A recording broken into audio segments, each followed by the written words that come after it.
Hey, what's going on, my fellow YouTubers? In today's video, I want to talk to you about a little trick that I use when it comes to memory. Sometimes in business, you have to remember some person's name or an address or a certain situation when you're trying to deal with something. And there's some tips and tricks that I use to stay on top of my game when I'm dealing with certain situations and certain clients. So with today, I like to go into our presentation here and give you a little tips and tricks on memory. What was I talking about again? Oh yeah.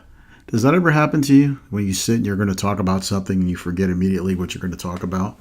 I'm sure we've all been through that. Well, it's not your fault. It's there's certain things you can do if you really need to memorize certain things. And I'm going to show you something today that I believe will be helpful in any endeavor that you're trying to partake in. Memory tips. Now, let's look at this. I'm going to give you a list of items. The first one here is tree.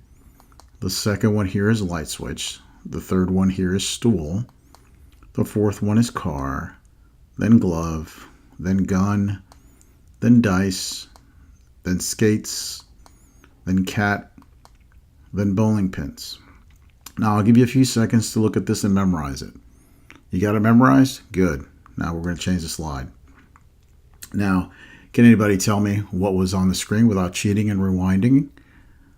Well, let's go over it again. Tree, light switch, stool, car, glove, gun, dice, skates, cat, bowling pins. I'll give you a few seconds again, and we'll try it again. Do you remember the list on the previous slide? Well, let's find out. What was number one? Can anyone remember what number one was? I'm sure a few of you will remember what number one was. Number one was tree. Can anyone remember what number two was? Number two was a light switch.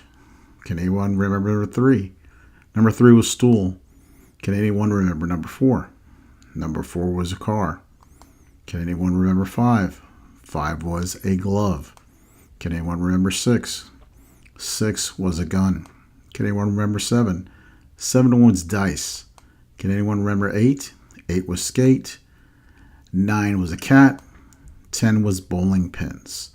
Now, I want to show you something really quick so you can understand it a little bit better. The reason why these objects have these numbers associated to them is because they mean something.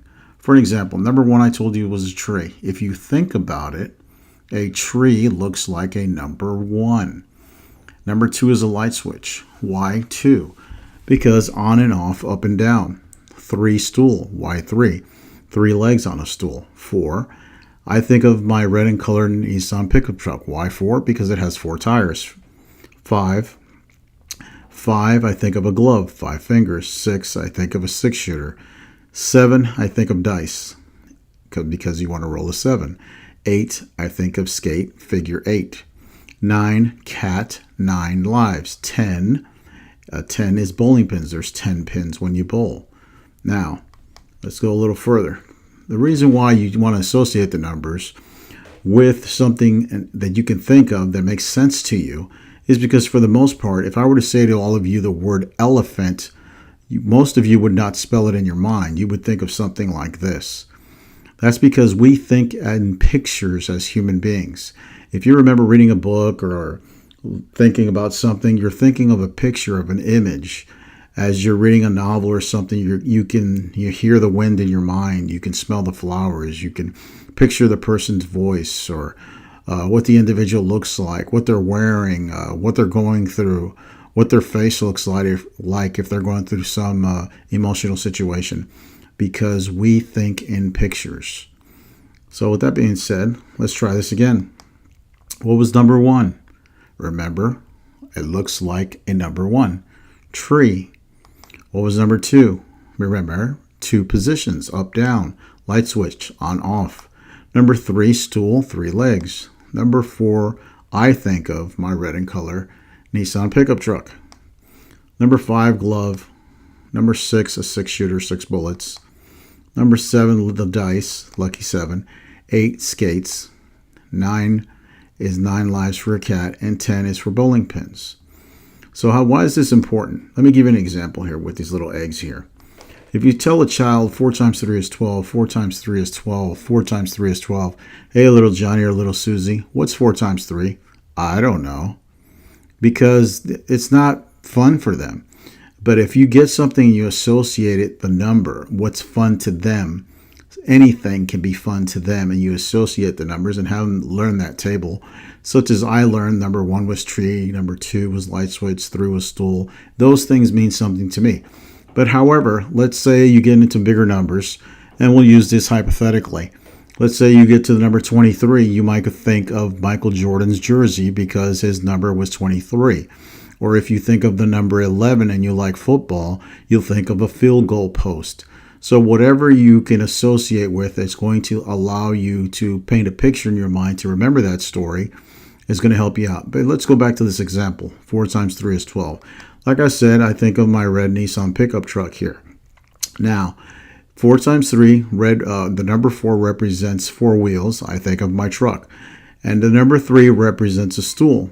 Now, how do I get to 12? Well, remember, there's 12 eggs in a dozen, and I think of somebody tossing the eggs, trying to knock down the stool from my vehicle. So this is just an example of tools that you can use to remember certain things, whether in business or whatever you're trying to do. You can also use some tactics when you're breaking down words, such as, I'll use the example, consternation. The word consternation means anger. You can think of the word, you break it down. Think of a con steering toward a nation, and he's upset. So you break it down, consternation, and you remember that, it means angry, upset. So you can do it with all types of things. I just wanted to show you some examples of the things that I do that might help you out in your business endeavors or any endeavor that you're trying to achieve, especially if you have to remember something on the spot or you need to remember something quickly. If you have a baseline to revert back to, like the baseline that I have with the numbers, and creating it into pictures, you can pretty much remember anything if you put your mind to it.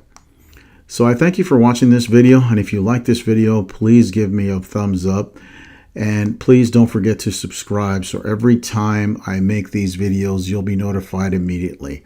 I thank you for watching, and I'll see you on the next video.